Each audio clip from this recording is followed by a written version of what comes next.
哈喽，大家好，我是麒麟。本期我们接着讲炼狱信长的故事。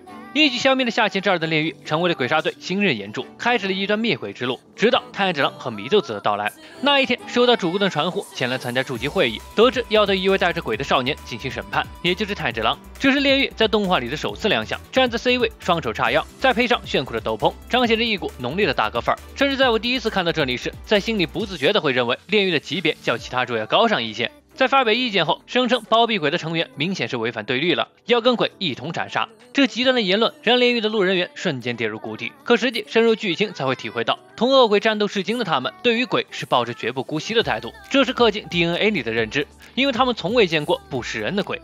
审判结束后，炼狱便接到了新的任务，调查一辆名为无限的列车。本以为是日常任务，可谁能想到炼狱这一去便不复返。无限列车篇可以说是炼狱的成名一战，也同样是退役一战。作为前辈，替太长几人铺平了前行的路。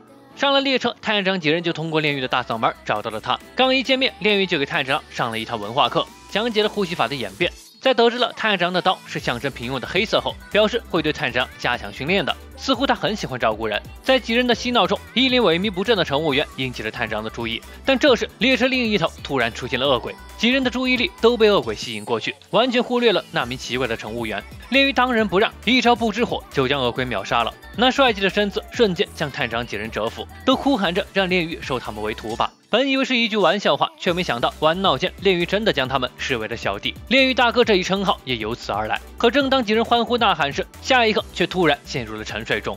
下弦之夜，圆梦正式登场。列车上几乎所有人都被圆梦所迷惑，为了陷入美梦，达成自己的愿望，而对圆梦言听计从。此刻的太长几人都沉浸在梦境中，享受着那份独一无二的美梦。山一正在梦中和祢豆子手牵手约会呢，猪头则化身探险队老大，带着小弟们冒险呢。太子郎也回到了那间茅屋，抱着弟弟妹妹们痛哭了起来。而炼狱此刻正坐在父亲的床前，此经是来向父亲报告自己晋升为柱一事。就算在梦境中，父亲也同样没有好脸色，对炼狱不管不问。其实对他来说早已经习惯了，但对自己懂事前就已经病逝的母亲毫无印象的弟弟来说，就太不公平了。看着弟弟期待的表情，炼狱揽下了本应该是父亲的工作，表示哥哥会一直支持相信他，尽管怀着火一般的热情，努力吧。就在几人正享受着美梦时，被魇梦控制的几名乘客已经进入到他们的梦中。只要破坏掉梦中的精神之河，就能让梦境的主人变成废人。炼狱的梦中，一名少女正要破坏精神之河，现实中的炼狱感受到了危险，身体本能的掐住了女孩。梦中的女孩也因此动弹不得。没过多久，太子郎在祢豆子的帮助下梦中自刎，清醒了过来。随后祢豆子烧毁了车票，炼狱几人也清醒了过来。这一段鳄鱼老师忘了划进主线，后来进行了补充说明。几人清醒之后，太长和车顶上的魇梦已经有过一轮交锋了，但魇梦已经控制住了车上所有乘客。此刻所有人都命在旦夕。突然间一声巨响，炼狱大哥轰动登场。时间紧迫，炼狱下达了指令，这列火车共8节，由他保护前5节，善一和祢豆子则保护后3节，而太子郎和伊之助则负责找到魇梦的弱点，将其斩杀。话音一落，又是轰动一声，炼狱便消失不见了。太子郎这才知道，原来刚才列车的剧烈晃动是炼狱大哥移动时造成的，瞬间便掌控了局势，下达了指令，并且还独自负责5节车厢。要不是现在情况紧急，太子郎非得呐喊欢呼不成。激战的过程就不详细解说了。在太子郎和伊之助的联手下，魇梦被消灭了。可谁料，随着魇梦的死，车厢里的肉块突然暴走，但好在最终被炼狱以一己之力控制了下来，但也耗尽了大量的力气。可还没等众人缓过劲儿来，更强的敌人出现了。上弦之3猗窝座来临。炼狱和猗窝座之间的战斗可以说是鬼灭继蜘蛛山篇后的第2个高潮，仅凭这一战便奠定了炼狱在观众心中的地位。其实猗窝座也并没有料到此番前来会碰到柱，只是接到了任务前来清理鬼杀队的人罢了。好战的他本来毫无兴趣的，但在看到散发着惊人斗气的炼狱后，瞬间就来了兴趣。无惨的头号推销员上线了。你也变成鬼怎么样？不可能，成为鬼吧，这样你就能变得更强。我不这样吗？无论变老还是死亡，都是人类这种脆弱生命的美好。强大这种词汇绝非只能用来形容肉体，无论你问多少次，我的答案都一样。话不投机半句多，数十展开，大战一触即发。这种级别的战斗根本不是太子郎几人能插手的。炼狱一招4之行挡住攻势后，一瞬间便来到了猗窝座身前。猛烈的近身搏斗间，炼狱竟然还能分神，让受伤的太子郎别动，不然伤口会裂开。本就体力见底的炼狱再一分神，战斗就更难了。一阵交锋后，炼狱和猗窝座都负伤了，但猗窝座胜在恶鬼的身躯，只要不是斩首都能恢复。当然这里先不提猗窝座能克服斩首的能力，毕竟此刻的炼狱也没有开启斑纹。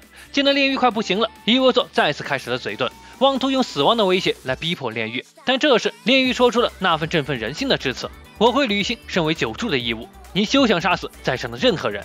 关于生死，炼狱都不带一丝犹豫。一个纯粹的只为了帮助他人而生的猎鬼人，其坚定的信念不会有丝毫的动摇。奥义九之行，炼狱。炼狱的成名绝招再次施展。上一次一击秒杀了下弦之二佩郎，但这一次却只能斩下猗窝座的半边身子，自己也被灌伤了胸口。亲身体会到炼狱的恐怖实力，猗窝座都替炼狱感到可惜，还在呐喊着让炼狱变成鬼吧。但此刻的炼狱已经开始了走马灯，曾经指明自己人生道路的母亲出现在眼前，生来就是上天眷顾的强者，需要去帮助弱小的人，这是强者的义务，也是你的使命。儿时的这番话深深地刻在炼狱心里。从母亲去世后，他一直都在履行自己的义务，完成他的使命。就连这一刻，炼狱也没有放弃，一刀劈在猗窝座脖子上，燃尽最后的力气想斩下猗窝座的脑袋。猗窝座也不会坐以待毙，一拳挥出，却被炼狱用另外一只手挡住了，一时间竟然就这样僵持住了。这时一抹朝阳出现在天边，猗窝座这才醒悟，原来已经被拖延至天亮了。他的双手此刻都被死死地卡住。这个节骨眼，太上和伊之助也冲了过来，就要一刀将其斩首。可谁料，砰的一声，猗窝座逃了出来，他竟然选择自断了双臂。眼看着猗窝座就要逃进树林，太之郎扬起了刀，一刀刺穿了猗窝座的胸口。可仅凭这样是阻止不了他的。就在这时，太之郎却嘶吼道：“胆小鬼，不许逃！我们鬼杀队一直都在对你们有利的黑夜战斗，受伤了也不能恢复。这场战斗是炼狱先生赢了，他保护了所有人。”这番嘶吼震惊了猗窝座，炼狱也笑了，看着替自己愤怒呐喊的炭治郎，他指责道：“别再吼个没完了，伤口会裂开的。要是灶门少年你就此倒下，我可就要输了哦。”最后的时刻，炼狱还关心着炭治郎的伤口。太阳高高的挂在了天上，炼狱向众人说出了最后的遗言：“请转告我的弟弟，今后只管走自己觉得正确的道路就好。转告父亲，让他务必保重身体。还有，我相信你的妹妹。我认可他是鬼杀队的成员，因为我看到了他挺身而出，保护车上的乘客。最后，不要因为我的死而悲伤。身为九柱之一，为后辈挺身而出是应该的。灶门少年、猪头少年、黄色少年，我相信你们将来一定能成为支撑鬼杀队的新任九柱。”说出这一番话的炼狱，就像天边的太阳，作为前辈，照亮了炭治郎几人的道路；作为岩柱，他保护了在场所有人，完成了任务；作为强者，他也做到了自己的责任。在生命的最后一刻，母亲出现在不远处。炼狱向母亲询问自己有做到应有的义务吗？母亲笑了，表示炼狱做得很好，母亲以你为傲。得到了答复，炼狱笑着离开了。炼狱的死讯很快便传到了其他主呢，悲伤的气氛弥漫在整个鬼杀队。当晚逃走的猗窝座向无惨汇报情况时，因为只杀了一名柱而被无惨痛骂了一顿。无处发泄的猗窝座最终将这份仇记在了炭治郎身上。不久后，为了完成炼狱的嘱托，炭治郎来到了炼狱家，将炼狱的遗嘱告诉了弟弟。但炼狱父亲却不欢迎炭治郎，甚至看到炭治郎的耳饰时，误以为是日之呼吸的传承者而大打出手。炭治郎也由此才得知，原来火之石神乐便是起始呼吸、日之呼吸。离别时，弟弟将炼狱刀上的护手交给了炭治郎，希望能保佑他。就这样，炭治郎继承着炼狱的意志，将一往无前。送别了炭治郎，弟弟才把炼狱的遗言告诉了父亲，希望您保重身体。看似不在意的父亲，终于还是哭了出来。剧情到这里，炼狱的故事也基本画上了句号。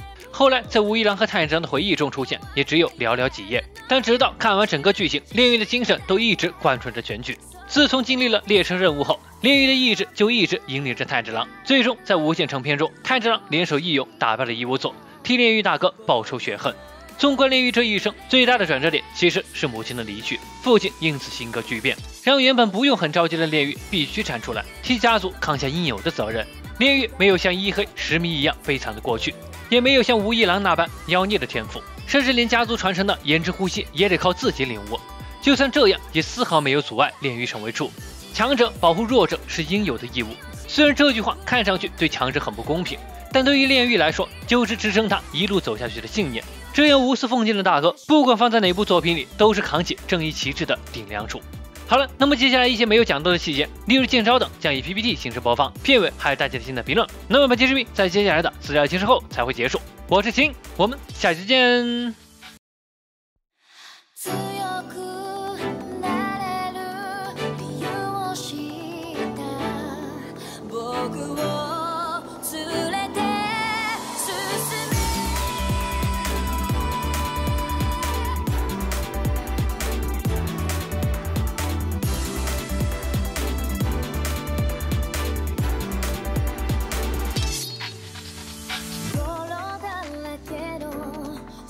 を匂うこわばる心震える手は掴みたいものがあるそれだけさ夜の匂いに空にランでも変わっていけるのは自分自身だけそれだけさ強くなれる理由を知った僕を連れて進めどうしたって許せない夢も止まれない今も誰かのために強くなれるならありがとう悲しみよ世界に打ちのめされた明るい意味を知ったグレーの花咲き誇れ運命を照らして